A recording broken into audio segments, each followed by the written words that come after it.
4। दफ्तर की राजनीति और अनचाही सुरक्षा। अगली सुबह महक के लिए आसान नहीं थी।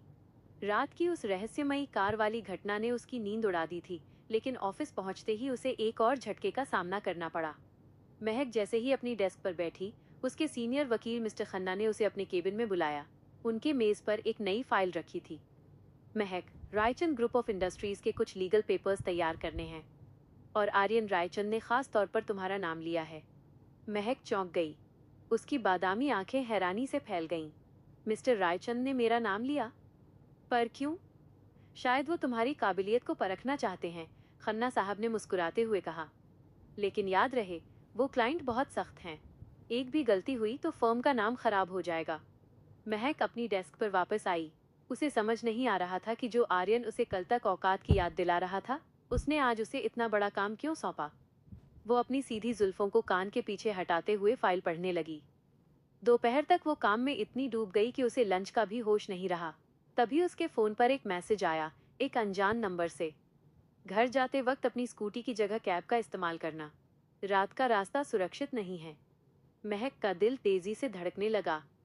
उसे पक्का यकीन था कि ये मैसेज आर्यन का है। वो सोच में पड़ गई कि ये शख्स आखिर चाहता क्या है।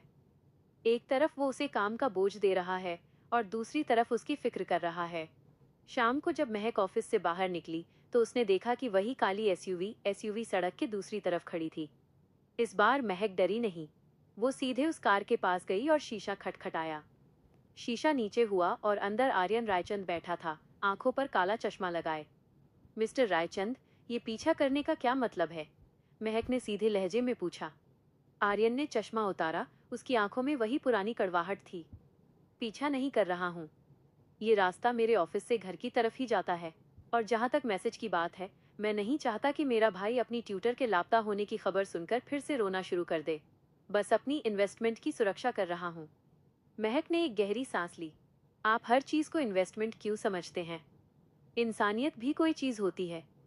इंसानियत कमजोरों के लिए होती है मिस महक, आर्यन ने कड़क आवाज में कहा। गाड़ी में बैठो, मैं तुम्हें तुम्हारे घर छोड़ दूंगा। तुम्हारी स्कूटी कल सुबह ऑफिस पहुंचा दी जाएगी। महक मना करना चाहती थी, पर सड़क पर अंधेरा और रात वाली घटना याद आते ही उसने चुपचाप गाड़ी का दरवाजा खोल दिया। पूरी राह सन्नाटा छाया रहा, लेकिन महक महसूस कर सकती थी कि आर्यन बार बार उसे साइड मिरर से देख रहा था। जब गाड़ी महक के छोटे से घर के बाहर रुकी तो आर्यन ने बिना उसकी तरफ देखे कहा, कल सुबह के पेपर्स तैयार होने चाहिए। और हाँ, ईशान आज तुम्हारा इंतजार कर रहा है। उसने तुम्हारे लिए कुछ बनाया है। महक गाड़ी से उतरी और मुड़कर देखा। आर्यन की गाड़ी तेजी से ओझल हो गई। उसने घर के अंदर जाकर जैसे ही ईशान का दिया हुआ वो छोटा सा पैकेट खोला, उसकी आंखों में आंसू आ गए। उसमें एक छोटा सा की चेन था जिस पर लिखा था बेस्ट फ्रेंड। क्या आर्यन धीरे धीरे महक की सादगी के आगे झुक रहा है? और वो कौन है जो महक का पीछा कर रहा है? क्या आर्यन वाकई उसे बचा रहा है या कोई और राज है? जानने के लिए देखिए अगला एपिसोड। कल मिलते हैं।